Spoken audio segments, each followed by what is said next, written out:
The master Prakash classes YouTube channel आप सभी लोगों का स्वागत करता है। उत्तर प्रदेश में जूनियर शिक्षक भर्ती 2021 की तैयारी करने वाले सभी भाई और बहन जिन्होंने अपने सेकंड पेपर के रूप में सामाजिक अध्ययन इस सब्जेक्ट का चयन किया है, तो ऐसे सारे अभ्यर्थियों के लिए हम लोग 100 नंबरों का प्रैक्टिस सेट स्टार्ट कर रहे हैं। और ये जो 100 नंबरों का प्रैक्टिस सेट है, ये आपके घटना चक्र की टोह सीरीज से लिया गया है। तो चलिए फटाफट हम लोग अपने प्रैक्टिस सेट को स्टार्ट करते हैं और देखते हैं किसमें कितना है दम। तो इस प्रैक्टिस सेट का जो हमारा पहला प्रश्न है उसमें लिखा गया है, भारतीय संविधान में किस प्रकार की शासन प्रणाली के बारे में बताया गया है। तो भारत में किस प्रकार की शासन प्रणाली है, यहाँ पर आपका विकल्प सी संसदात्मक शासन प्रणाली है, बिल्कुल सही रहेगा। चलिए आगे बढ़ते हैं अपने दूसरे प्रश्न पर। भारतीय संविधान निम्न में से कौन सी नागरिकता प्रदान करता है। तो बहुत ही आसान से प्रश्न है, यहाँ पर आपका विकल्प बी एकल नागरिकता बिल्कुल सही रहेगा। नीति निर्देशक सिद्धांत के बारे में इसमें से कौन सा कथन सत्य है, यही आपको बताना है। तो ये प्रश्न बार बार आपसे परीक्षा में पूछे गए हैं। नीति निर्देशक जो सिद्धांत होते हैं वो वाद योग्य नहीं होते हैं, यहाँ पर आपका विकल्प बी बिल्कुल सही है। चौथे नंबर पर चलते हैं, निम्नलिखित में से कौन सा कृत्रिम पारितंत्र है। तो कृत्रिम पारितंत्र कौन है, विकल्प बी आपका बिल्कुल सही रहेगा। आगे बढ़ते हैं, अंतर्राष्ट्रीय ओजोन दिवस कब मनाया जाता है। अच्छा, यहाँ पर एक चीज़ का विशेष रूप से ध्यान दीजिएगा जो कि बताना भूल गए हैं कि विकल्प आपको पढ़ना है और विकल्प पढ़ के फटाफट उसके आंसर बताते चलना है। आप आंसर को कमेंट बॉक्स में भी लिख सकते हैं। तो अंतर्राष्ट्रीय ओजोन दिवस आपका पहला जो विकल्प रहेगा 16 सितंबर, ये आपका बिल्कुल सही रहेगा। आगे बढ़ते हैं, चिपको आंदोलन किससे संबंधित है। तो चिपको आंदोलन पादप संरक्षण से संबंधित है, विकल्प ए आपका बिल्कुल सही। तो चलिए आगे बढ़ते हैं अपने 7वें नंबर के प्रश्न पर। उत्तर प्रदेश औद्योगिक विकास निगम ये कहाँ पर है। तो 7वें नंबर में हमारा पहला विकल्प कानपुर, बिल्कुल सही है। आगे बढ़ते हैं, लोकसभा स्पीकर का निर्वाचन किस प्रकार से होता है। तो इसमें कौन सा विकल्प आपका सही रहेगा, विकल्पों को ध्यान से देख लीजिए। 8वें प्रश्न में आपका विकल्प सी लोकसभा के सभी सदस्य मिलकर लोकसभा के स्पीकर का निर्वाचन करते हैं। आगे बढ़ते हैं अपने 9वें नंबर के प्रश्न पर और 1 मिनट का समय दीजिए। इसमें ये प्रश्न थोड़ा बड़ा है इसलिए इसको एडजस्ट करना पड़ेगा। हाँ, 9वें नंबर के प्रश्न में लिखा है, किसी भारतीय राज्य के राज्यपाल से संबंधित निम्नलिखित कथनों में से कौन सा कथन सत्य नहीं है। इन 4 कथनों को पढ़ना है, इसमें से कौन सा गलत है राज्यपाल के बारे में, यही आपको बताना है।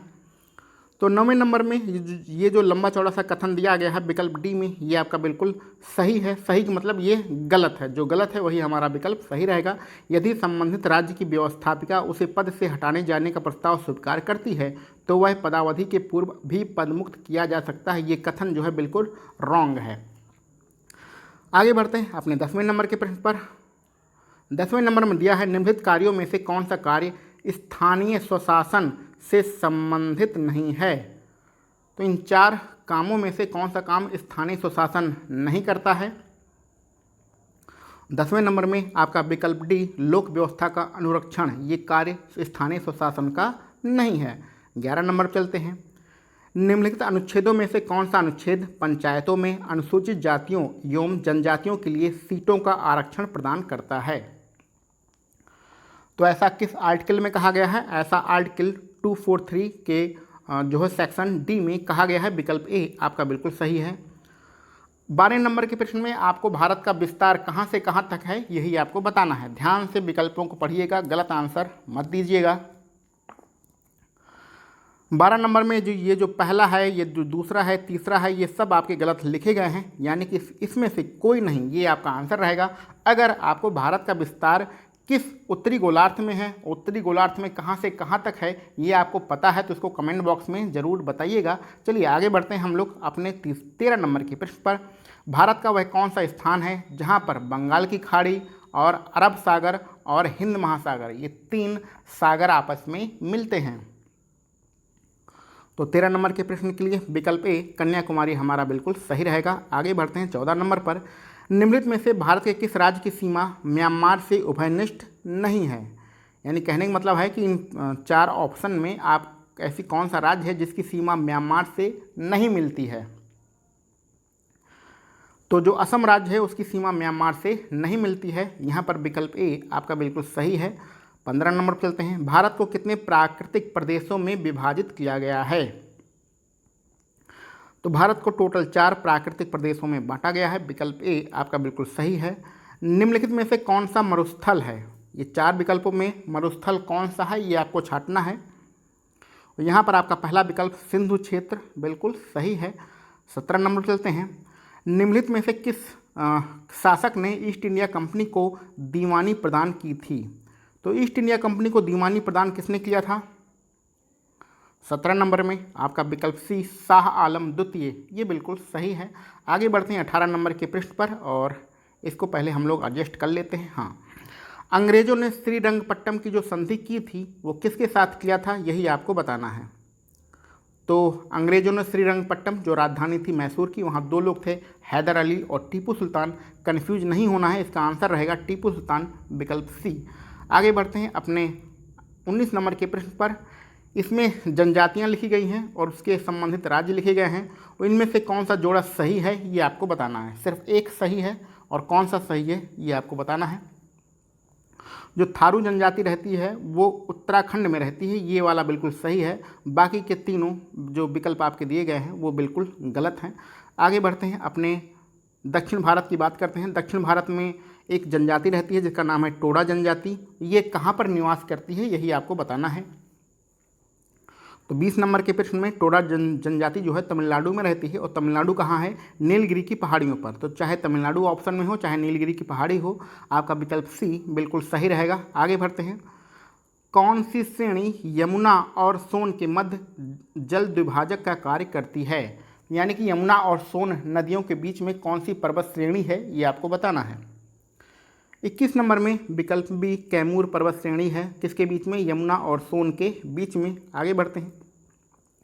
निम्नलिखित में से कौन सी नदी एस्चुरी नहीं बनाती है? तो एस्चुरी नहीं बनाएगी तो बनाएगी क्या? डेल्टा। तो इसको ऐसा भी पूछा जा सकता है, कौन सी नदी डेल्टा बनाती है? डेल्टा वो नदियाँ बनाती हैं जो मुख्य रूप से कहाँ गिरती है? पूरब की ओर गिरती हैं। और पूरब की ओर इन 4 विकल्पों में विकल्प डी आपका महानदी बिल्कुल सही रहेगा। आगे बढ़ते हैं। तमिलनाडु में जो मानसून आता है वो सामान्यतः किस महीने में आता है? तो 23 नंबर का विकल्प डी नवंबर दिसंबर बिल्कुल सही है। 24 नंबर में आपको कथन दिए गए हैं और इन कथनों में कौन सा सही है ये आपको बताना है।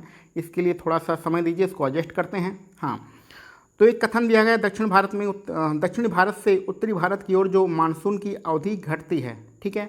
उत्तरी भारत के मैदानों में वार्षिक वृष्टि की मात्रा पूर्व से उत्तर की ओर घटती है। अब इसमें कौन सा कथन सही है यही आपको बताना है। तो 24 नंबर में ये दोनों कथन हैं, दोनों कथन बिल्कुल सही हैं। इस प्रकार आपका विकल्प सी यहाँ पर बिल्कुल सही रहेगा। आगे बढ़ते हैं अपने 25 नंबर के प्रश्न पर। और 25 नंबर के प्रश्न में लिखा गया है किन 2 पर्वत श्रेणियों के मध्य कश्मीर घाटी स्थित है? तो कश्मीर घाटी किन 2 पर्वत श्रेणियों के मध्य में है? 25 नंबर में आपका विकल्प बी बृहद हिमालय और पीर पंजाल के बीच में कश्मीर घाटी है। 26 नंबर पर चलते हैं। 10 डिग्री जो चैनल है वो किसको आपस से पृथक करता है? तो 10 डिग्री चैनल जो है किन के बीच में है यही आपको बताना है। और यहाँ पर अंडमान और निकोबार के बीच में, अंडमान द्वीप समूह और निकोबार द्वीप समूह के बीच में 10 डिग्री चैनल है। आपका पहला विकल्प बिल्कुल सही रहेगा। आगे बढ़ते हैं अपने 27 नंबर के प्रश्न पर, ठीक है। किस पंचवर्षीय योजना में आर्थिक विकास की दर सर्वाधिक थी? तो आर्थिक विकास की दर सर्वाधिक किस पंचवर्षीय योजना में थी? 27 नंबर में हमारा विकल्प सी 10वीं पंचवर्षीय योजना बिल्कुल सही है। आगे बढ़ते हैं अपने 28 नंबर के प्रश्न पर। वर्ष 2011 की जनगणना के अनुसार भारत में कुल जनसंख्या में दिव्यांगों का प्रतिशत कितना है? तो भारत की टोटल पॉपुलेशन में दिव्यांग कितने हैं? दिव्यांग हैं आपका 28 नंबर के प्रश्न के लिए विकल्प बी सही रहेगा, 2.21%, ठीक है। 29 नंबर पर चलते हैं। निम्नलिखित में से कौन ग्राम सभा स्तर पर भूमि के अभिलेखों की रखरखाव के लिए उत्तरदायी है? तो ग्राम सभा स्तर पर भूमि के जो अभिलेख होते हैं उनका रखरखाव कौन करता है? उसका हमारा जो विकल्प होगा कानून गो बिल्कुल सही रहेगा। आगे बढ़ते हैं। देश में एग्रो इकोलॉजिकल क्षेत्र टोटल कितने हैं? तो यहाँ पर आपका विकल्प डी टोटल 20 बिल्कुल सही रहेगा। आगे बढ़ते हैं। कुछ प्रजातियां हैं जिनका नाम है जया, पद्मा और कृष्णा, ये किस फसल की प्रजातियां हैं? तो 31 नंबर में ये सब धान की प्रजातियां हैं। विकल्प ए आपका बिल्कुल सही है। आगे बढ़ते हैं 32 नंबर। चलिए आगे बढ़ते हैं अपने 32 नंबर के प्रश्न पर। 32 नंबर के प्रश्न में आपको जोड़ा मिलाना है, तो पहले हम लोग जोड़ा मिला लेते हैं, बाद में इसको हम लोग विकल्प को देखेंगे। तो एक तरफ स्थान है, दूसरी तरफ वहाँ पर कौन सी उद्योग हैं, यही आपको बताना है। तो विशाखापत्तनम में पोत निर्माण होता है, ठीक है। मूरी में क्या होता है भैया, एल्युमिनियम का कारखाना है। गुड़गांव किस लिए फेमस है, मोटर गाड़ियों के लिए फेमस है। और पनकी में क्या होता है, सबको पता है, उर्वरक यहाँ पर बनाए जाते हैं। तो इस प्रकार आपका इस प्रश्न के लिए कौन सा विकल्प सही रहेगा? तो 32 नंबर प्रश्न के लिए हमारा जो विकल्प है वो यानी कि दूसरा वाला विकल्प बी हमारा बिल्कुल सही रहेगा, ठीक है। चलिए आगे बढ़ते हैं अपने अगले प्रश्न पर 33 नंबर पर। सौर मंडल में क्षुद्र ग्रह, जिसको हम लोग एस्ट्रॉयड भी कहते हैं, छोटे खगोलीय पिंड होते हैं। आपको बताना है कि ये जो क्षुद्र ग्रह होते हैं ये किन ग्रहों के बीच में पाए जाते हैं? तो 33 नंबर में मंगल और बृहस्पति के बीच में एस्ट्रॉयड यानी क्षुद्र ग्रह पाए जाते हैं। आगे बढ़ते हैं अपने 34 नंबर के प्रश्न पर। उत्तरी गोलार्ध में वर्ष का सबसे छोटा दिन कौन सा होता है? तो उत्तरी गोलार्ध भारतवर्ष कहाँ पर है, उत्तरी गोलार्ध में है। और इस प्रकार भारत से ही देखिए, भारत में सबसे छोटा दिन कब होता है, 22 दिसंबर को होता है। विकल्प बी आपका बिल्कुल सही रहेगा। 35 नंबर चलते हैं भैया, इसमें भी जोड़ा मिलाना है, एक तरफ पर्वत शिखर है, एक तरफ महाद्वीप हैं। तो पहले हम लोग जोड़ा मिला लेते हैं, बाद में हम लोग विकल्पों को देखेंगे। तो 35 नंबर में हमारा जो कोस्को जो पर्वत है वो कहाँ पर है, ये है हमारा ऑस्ट्रेलिया में। मैकिंजे कहाँ पर है, मैकिंजे आपका सबसे नीचे उत्तरी अमेरिका में है। अल्ब्रूस कहाँ है भैया, यूरोप में है। और किलिमंजारो कहाँ पर है, अफ्रीका में है। तो इस प्रकार 35 नंबर के लिए जो हमारा विकल्प बनेगा वो हमारा पहला विकल्प बनेगा। पहला विकल्प आपका बिल्कुल सही रहेगा, ठीक है। चलिए आगे बढ़ते हैं। इंदिरा गांधी नहर का उद्गम स्थान कौन सा है? तो इंदिरा गांधी नहर कहाँ से निकलती है, ये हरिके बैराज से निकलती है। विकल्प सी आपका बिल्कुल सही रहेगा। आगे बढ़ते हैं 37 नंबर पर। भारत एक धर्मनिरपेक्ष देश है, इसका क्या मतलब होता है? कुल मिला के धर्मनिरपेक्ष का क्या मतलब होता है, यही आपको बताना है। तो 37 नंबर में विकल्प बी उसका कोई राज्य स्तर पर धर्म नहीं है, यही आपका विकल्प सही रहेगा। आगे बढ़ते हैं। गणतंत्र क्या होता है, गणतंत्र का क्या मतलब होता है, ये आपको बताना है। तो यहाँ पर विकल्प डी, राज्य जहाँ पर अध्यक्ष वंशानुगत न होकर जनता द्वारा चुना जाता है उसी को हम लोग गणतंत्र कहते हैं। विकल्प डी आपका बिल्कुल सही रहेगा। आगे बढ़ते हैं 39 नंबर पर। भारत में राष्ट्रीय आय समंकों का आकलन कौन करता है? तो कुल मिला के आपको सिर्फ इतना बताना है कि भारत में राष्ट्रीय आय का आकलन किसके द्वारा किया जाता है। यहाँ पर आपका विकल्प डी, केंद्रीय सांख्यिकी संगठन CSO के द्वारा भारत में राष्ट्रीय आय का आकलन किया जाता है। 40 नंबर पर बढ़ते हैं। भारतीय अर्थव्यवस्था में कृषि का महत्व उसके निम्नांकित में से किस योगदान से जाना जाता है? तो 40 नंबर में कौन सा विकल्प हमारा सही होना चाहिए? 40 नंबर में पहला विकल्प, दूसरा विकल्प, तीसरा विकल्प, ये तीनों सही हैं। इस प्रकार इस प्रश्न के लिए विकल्प डी हमारा बिल्कुल सही रहेगा, उपयुक्त सभी। 41 नंबर पर चलते हैं। लघु और कुटीर उद्योग इसलिए महत्वपूर्ण हैं क्योंकि, तो कुल मिला के ये विकल्प पढ़ के आपको इसलिए बताना है कि इसमें जो है लघु और कुटीर उद्योग महत्वपूर्ण हैं, क्यों हैं, ये आपको विकल्प पढ़कर बताना है। तो 41 नंबर में हमारा जो पहला विकल्प है वो बहुतों को रोजगार प्रदान करते हैं, ये आपका बिल्कुल सही है। आगे बढ़ते हैं 42 नंबर पर। 42 नंबर में कथन और निष्कर्ष दिए गए हैं। पहले कथन हम लोग पढ़ लेते हैं। कथन ए से रिप्रेजेंट किया गया है, कारण को आर से रिप्रेजेंट किया गया है। कथन में कहा गया है दक्षिणी ट्रैप की रेगड़ मिट्टियाँ काली होती हैं, ठीक है। और कारण में दिया गया है इसमें ह्यूमस प्रचुर मात्रा में पाया जाता है। तो दक्षिण ट्रैप की जो रेगड़ मिट्टियाँ होती हैं वो काली होती हैं, ये तो आपका बिल्कुल सही है। लेकिन जो कारण लिखा गया है ये आपका बिल्कुल गलत है। इस प्रकार कथन सही है और कारण हमारा बिल्कुल गलत है। तो इस प्रकार से कौन सा विकल्प हमारा सही होना चाहिए? हमारा विकल्प सही होना चाहिए सी। ए सही है परंतु आर गलत है। इस प्रश्न के लिए विकल्प सी आपका बिल्कुल सही रहेगा। 43 नंबर चलते हैं। इसमें आपको बताना है कौन सा सुमेलित नहीं है, ठीक है। एक तरफ नगरों के नाम हैं, उनसे बहने वाली नदियों के नाम हैं, तो कौन सा सुमेलित नहीं है ये आपको बताना है। और ये जो बर्लिन में राइन नदी बहती है लिखा गया है ये आपका बिल्कुल गलत है। और बाकी सारे जो विकल्प हैं वो हमारे सही हैं। 44 नंबर पर चलते हैं। प्रजातंत्र की जड़ें निम्न द्वारा नष्ट की जा सकती हैं। तो जो प्रजातंत्र की जड़ें हैं वो किसके द्वारा नष्ट की जा सकती हैं? 44 का आपका पहला विकल्प साम्यवाद बिल्कुल सही रहेगा। आगे बढ़ते हैं 45 नंबर पर, निम्न में से कौन सा जिला स्तर पर कानून व्यवस्था बनाए रखने के लिए मुख्य रूप से उत्तरदायी है। तो जिला स्तर पर कौन होता है भैया, जिलाधिकारी होता है, जिसको हम लोग डीएम कहते हैं। पहला विकल्प हमारा सही रहेगा। 46 नंबर पर चलते हैं, निम्न में से ऐसा कौन सा देश है जो बिम्स्टेक का सदस्य नहीं है। तो बिम्स्टेक में इस नालायक पाकिस्तान को शामिल नहीं किया गया है। आपका विकल्प डी बिल्कुल सही है।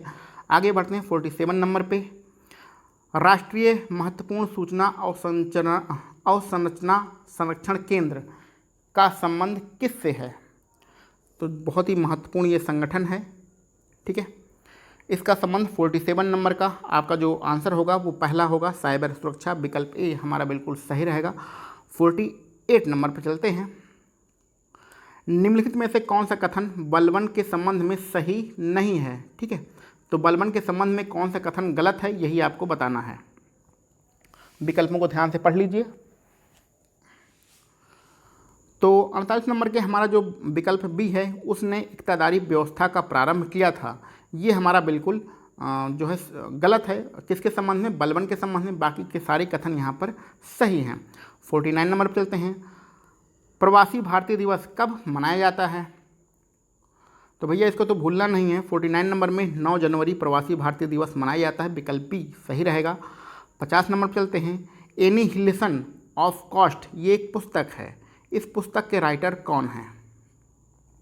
तो 50 नंबर में अंबेडकर साहब ने ये पुस्तक लिखी थी। विकल्प सी आपका बिल्कुल सही रहेगा।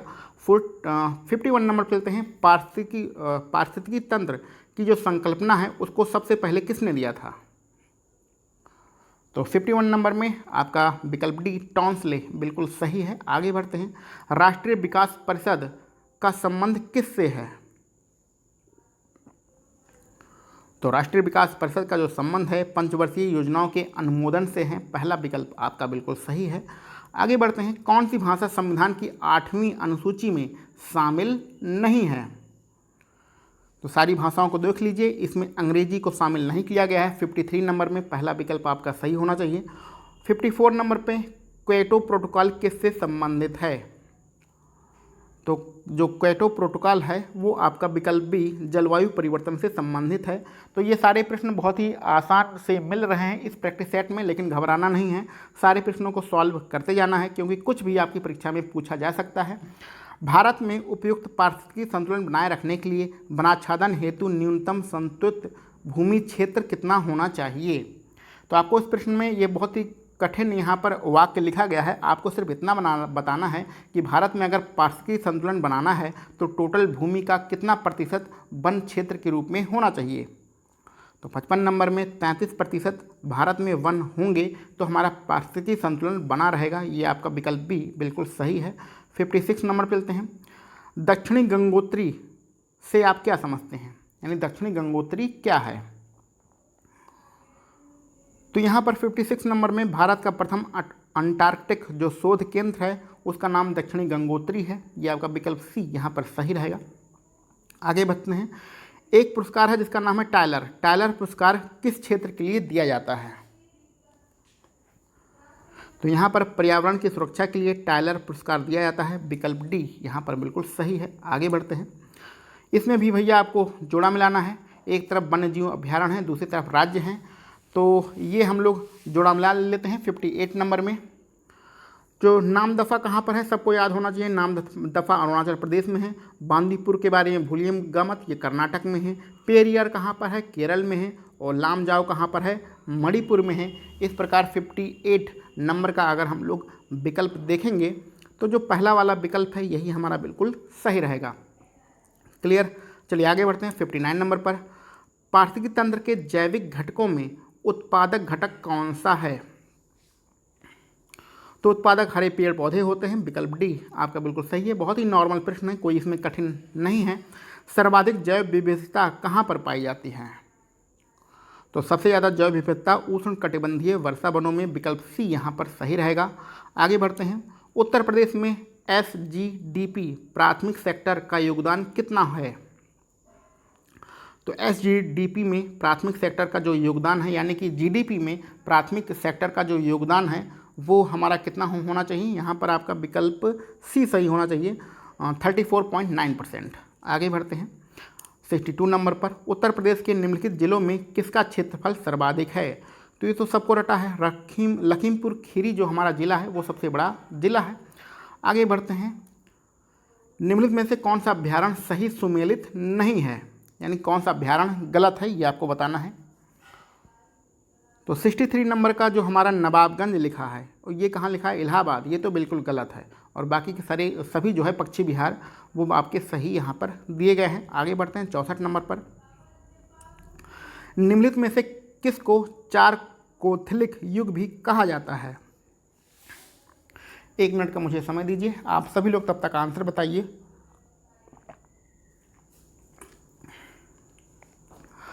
तो चार कोथलिक युग किसको कहा जाता है। 64 नंबर में आपका विकल्प सी ताम्र पाषाण युग, ये बिल्कुल सही रहेगा। 65 नंबर पर चलते हैं, गोपथ ब्राह्मण किससे संबंधित है। तो इसके लिए आपका विकल्प सी अर्थोवेद बिल्कुल सही है। आगे बढ़ते हैं, जैन धर्म में पूर्ण ज्ञान के लिए जिस शब्द का प्रयोग किया गया है वो कौन सा शब्द है। तो यहाँ पर आपका विकल्प सी कैवल्य बिल्कुल सही है। आगे बढ़ते हैं, विश्व का पहला गणतंत्र कहाँ पर था, वैशाली को बनाया गया था। आपको ये बताना है किस राजवंश ने इसकी स्थापना किया था। तो 67 नंबर में विकल्प डी लिच्छवी राजवंश के द्वारा पहला गणतंत्र वैशाली को बनाया गया था, विश्व का पहला गणतंत्र। ठीक है, आगे बढ़ते हैं, अशोक के शासनकाल में बौद्ध सभा का जो आयोजन किया गया था वो कहाँ पर किया गया था। तो यहाँ पर हमारा विकल्प बी पाटलिपुत्र बिल्कुल सही है। आगे बढ़ते हैं, मेगस्थनीज ने भारतीय समाज को कितने श्रेणियों में विभाजित किया था। तो टोटल कितनी श्रेणियाँ थी, 7 श्रेणियाँ थी। विकल्प डी यहाँ पर बिल्कुल सही है। आगे बढ़ते हैं 70 नंबर पर, निम्नलिखित में से किस शासन को सर्वप्रथम सोने के सिक्के जारी करने का श्रेय दिया जाता है। तो सोने के सिक्के जारी करने का जो श्रेय दिया जाता है, ये 70 नंबर का प्रश्न आप लोग आंसर दीजिएगा कमेंट बॉक्स में। इसमें से थोड़ा सा कन्फ्यूजन है, विकल्प ए और विकल्प बी में थोड़ा सा कन्फ्यूजन है। इसका आप लोग आंसर बुक से देखकर कमेंट बॉक्स में ज़रूर लिखिएगा कि कौन सा इसमें विकल्प सही हो सकता है। ठीक है, तो वैसे जहाँ पर जो आपका 70 नंबर का प्रश्न है उसके लिए विकल्प बी यहाँ पर दिया गया है, बिम कंड फिशेस। तो आप लोग ज़रा देख लीजिएगा कौन सा विकल्प सही होगा, बुक से कंफर्म कर लीजिएगा। आगे बढ़ते हैं 71 नंबर पर, एक सिमुक एक राजा थे, इन्होंने किस राजवंश की स्थापना किया था।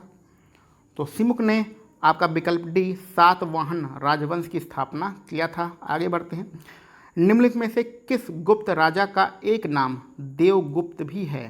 तो देवगुप्त किसे कहा जाता था। यहाँ पर आपका विकल्प बी सही रहेगा, चंद्रगुप्त द्वितीय का नाम देवगुप्त भी था। आगे बढ़ते हैं, चोलों की राजधानी क्या थी। तो दक्षिण भारत का एक प्रमुख राजवंश है चोल, इसकी राजधानी क्या हुआ करती थी, इसकी राजधानी तंजौर हुआ करती थी। आगे बढ़ते हैं, दक्षिण भारत का एक प्रमुख ग्रंथ है जिसका नाम है तोलकाप्पियन। तोलकाप्पियन जो ग्रंथ है वो किससे संबंधित है। तो यहाँ पर आपका विकल्प सी व्याकरण और काव्य आपका बिल्कुल सही रहेगा। आगे बढ़ते हैं 75 नंबर पर, मनुस्मृति में मुख्यतः किस बात का वर्णन किया गया है। तो यहाँ पर समाज व्यवस्था विकल्प ए बिल्कुल सही है। आगे बढ़ते हैं, वह कौन सा चंदेल शासक है जो महमूद गजनवी से पराजित नहीं हुआ था। तो 76 नंबर का आपका विकल्प बी विद्याधर बिल्कुल सही रहेगा। आगे बढ़ते हैं, 1306 में के बाद अलाउद्दीन खिलजी के समय में दिल्ली के सुल्तान तथा मंगोलों के बीच में जो सीमा थी वो कौन सी नदी थी। तो अलाउद्दीन खिलजी के समय दिल्ली का जो सुल्तान हुआ करता था और मंगोलों के बीच में जो सीमा रेखा थी, यानी जिस बॉर्डर का काम करता था वो कौन करता था, वो रावी नदी करती थी। विकल्प बी यहाँ पर आपका बिल्कुल सही रहेगा। आगे आपको मिलाना है कौन सा जोड़ा सही नहीं है। एक तरफ जगह का नाम है, एक तरफ मस्जिद का नाम है। तो अजमेर में लिखा गया है कुबल अल इस्लाम मस्जिद, ये आपका बिल्कुल गलत है और जो गलत है वही हमारा विकल्प सही है। आगे बढ़ते हैं, भक्ति आंदोलन का प्रारंभ किसने किया था। तो भक्ति आंदोलन का प्रारंभ अलवार संतों तो के द्वारा किया गया था। विकल्प ए यहाँ पर आपका बिल्कुल सही है। 80 नंबर पर चलते हैं। इसमें आपको जोड़ा मिलाना है। एक तरफ युद्ध दिए गए हैं, एक तरफ उनसे संबंधित व्यक्तियों के नाम लिखे गए हैं। तो चलिए हम लोग जोड़ा मिला लेते हैं। हल्दी घाटी के युद्ध से कौन संबंधित है? अकबर संबंधित है, पहला वाला विकल्प सही रहेगा। बिलग्राम के युद्ध से कौन संबंधित है? हुमायूं संबंधित है। और खुसरो का विद्रोह जो हुआ था किसके समय में हुआ था? जहांगीर के समय में हुआ था। और खानवा के युद्ध से कौन संबंधित है? बाबर संबंधित हैं। तो इस प्रकार आप अगर विकल्प हम लोग देखेंगे तो 80 नंबर के प्रश्न के लिए हमारा जो पहला वाला विकल्प है 2, 3, 4, 1 ये हमारा बिल्कुल सही रहेगा। ठीक है, आगे बढ़ते हैं 81 नंबर पर। अष्टप्रधान ये किसका मंत्रिपरिषद हुआ करता था? तो अष्टप्रधान के बारे में ध्यान में रखिएगा कि ये मराठा प्रशासन में मंत्रिपरिषद जो होती थी उसे हम लोग अष्टप्रधान कहते हैं मराठा प्रशासन में। आगे बढ़ते हैं 82 नंबर पर। 1613 में अंग्रेजों ने अपनी पहली फैक्ट्री स्थापित किया था और कहाँ पर किया था ये आपको बताना है। तो इसका सबको आंसर पता है, सूरत। विकल्प डी यहाँ पर आपका बिल्कुल सही है। आगे बढ़ते हैं और 1 मिनट का समय दीजिए। सुगौली की जो संधि हुई थी वो कब हुई थी?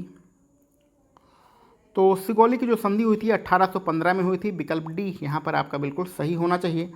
सही होना नहीं चाहिए, बिल्कुल सही है। ठीक है, आगे बढ़ते हैं। निम्नलिखित युग्म में से कौन सा सही सुमेलित है? इसमें कौन सा जोड़ा सही है ये आपको बताना है।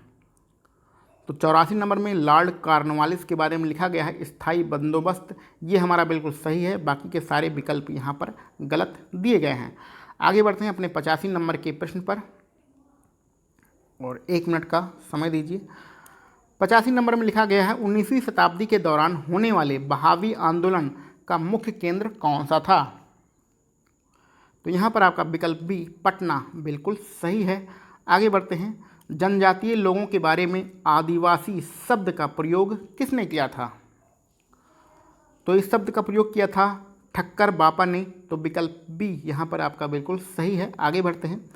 एक संस्था है जिसका नाम है नेशनल काउंसिल ऑफ एजुकेशन, इसकी स्थापना कब की गई थी? तो इसकी स्थापना 15 अगस्त 1906 में किया गया था। विकल्प डी यहाँ पर आपका सही होना चाहिए। आगे बढ़ते हैं। निम्नलिखित में से किस समाचार पत्र अथवा पत्रिका से महात्मा गांधी संबंधित नहीं है? ठीक है, बहुत अच्छा प्रश्न है। यहाँ पर आपका विकल्प डी युगांतर बिल्कुल सही रहेगा। आगे बढ़ते हैं 89 नंबर के प्रश्न पर। संविधान सभा के सम्मुख संविधान की प्रस्तावना का प्रस्ताव किसने रखा था? तो बहुत ही महत्वपूर्ण प्रश्न है। यहाँ पर आपका विकल्प ए जो है जवाहरलाल नेहरू बिल्कुल सही है। आगे बढ़ते हैं 90 नंबर पर। भारतीय संविधान की प्रस्तावना में भारत को किस रूप में घोषित किया गया है? तो विकल्पों को ध्यान से देख लीजिए, उसके बाद आंसर बताइए। और 90 नंबर के प्रश्न में विकल्प सी एक सार्वभौमिक समाजवादी धर्मनिरपेक्ष प्रजातांत्रिक गणतंत्र, ये आपका बिल्कुल सही रहेगा। आगे बढ़ते हैं अपने 91 नंबर के प्रश्न पर। निम्नलिखित में से भारतीय राष्ट्रीय कांग्रेस के किस अधिवेशन में बाल गंगाधर तिलक ने कहा था? क्या कहा था? स्वराज मेरा जन्मसिद्ध अधिकार है, मैं इसे लेकर रहूँगा। ये किस अधिवेशन में कहा था? तो ये कहा था 1916 में लखनऊ अधिवेशन में। विकल्प डी यहाँ पर आपका बिल्कुल सही है। आगे बढ़ते हैं। निम्नलिखित में से कौन गदर पार्टी का पहला सभापति है? तो गदर पार्टी के पहले सभापति कौन हैं? यहाँ पर विकल्प कौन सा सही होना चाहिए? 92 नंबर पर यहाँ पर विकल्प आपका बी सही होना चाहिए, सोहन सिंह भाकना। सोहन सिंह भाकना जो है गदर पार्टी के पहले सभापति हैं। ठीक है, आगे बढ़ते हैं। बंगाल विभाजन के समय बंगाल का लेफ्टिनेंट गवर्नर कौन था? वायसराय के बारे में नहीं पूछा जा रहा है, लेफ्टिनेंट गवर्नर के बारे में पूछा जा रहा है। 93 नंबर में जो आपका पहला विकल्प है सर एंड्रूज फ्रेजर, ये आपका बिल्कुल सही है। आगे बढ़ते हैं। निम्नलिखित में से किसने 1947 के कांग्रेस कमेटी की बैठक द्वारा विभाजन के प्रस्ताव के पारित होने को राष्ट्रवाद का साम्यवाद के पक्ष में समर्पण इस रूप में कहा था? तो ये किसने कहा था? 94 नंबर में डॉक्टर किचलू, आपका बिल्कुल सही है। आगे बढ़ते हैं।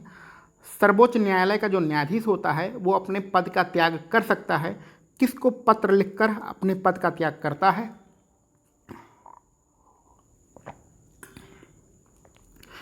तो सॉरी, यहाँ पर आपका विकल्प बी बिल्कुल सही है। राष्ट्रपति को पद लिखकर सर्वोच्च न्यायालय का जो न्यायाधीश होता है अपने पद का त्याग कर सकता है। आगे बढ़ते हैं। केंद्र शासित क्षेत्र कौन है? लद्दाख है। इसके पहले जो है लेफ्टिनेंट गवर्नर कौन है? तो उनका नाम है राधा कृष्ण माथुर। विकल्प बी यहाँ पर आपका बिल्कुल सही है। आगे बढ़ते हैं। भारत में राजनीतिक दलों को निम्नांकित में से किसके द्वारा पंजीकृत और मान्यता प्रदान किया जाता है? तो ये काम कौन करता है? 97 नंबर में सबको पता है भारत का निर्वाचन आयोग करता है। विकल्प बी यहाँ पर आपका सही रहेगा। 98 नंबर पर चलते हैं। निम्नलिखित में से कौन से शासक ने बौद्ध मत के विस्तार में योगदान नहीं दिया था? तो यहाँ पर आपका विकल्प डी पुष्यमित्र शुंग बिल्कुल सही है। आगे बढ़ते हैं। 99 नंबर पर भारतीय व्यापार में ईस्ट इंडिया कंपनी का एकाधिकार कब समाप्त हुआ था? तो 99 नंबर में विकल्प सी 1813। ठीक है। आगे बढ़ते हैं आज के अपने आखिरी प्रश्न पर। The Age of Consent Act ये किस वर्ष पारित किया गया था? The Age of Consent Act इसको पारित किया गया था विकल्प बी 1891 में। ठीक है। तो इस प्रकार हम लोगों ने सामाजिक अध्ययन के टोटल 100 प्रश्नों को यहाँ पर सॉल्व किया है। इन टोटल 100 प्रश्नों में आप कितने प्रश्न सही हो रहे हैं इसको कमेंट बॉक्स में ज़रूर बताइएगा। इसके अलावा यदि आपके पास कोई सुझाव हो, कोई सलाह हो, कोई शिकायत हो तो उन सारी चीज़ों को भी कमेंट बॉक्स में ज़रूर लिखिएगा। चलिए मिलते हैं हम लोग अपने अगले किसी प्रैक्टिस सेट में। आप सभी लोगों को वीडियो देखने के लिए बहुत बहुत धन्यवाद।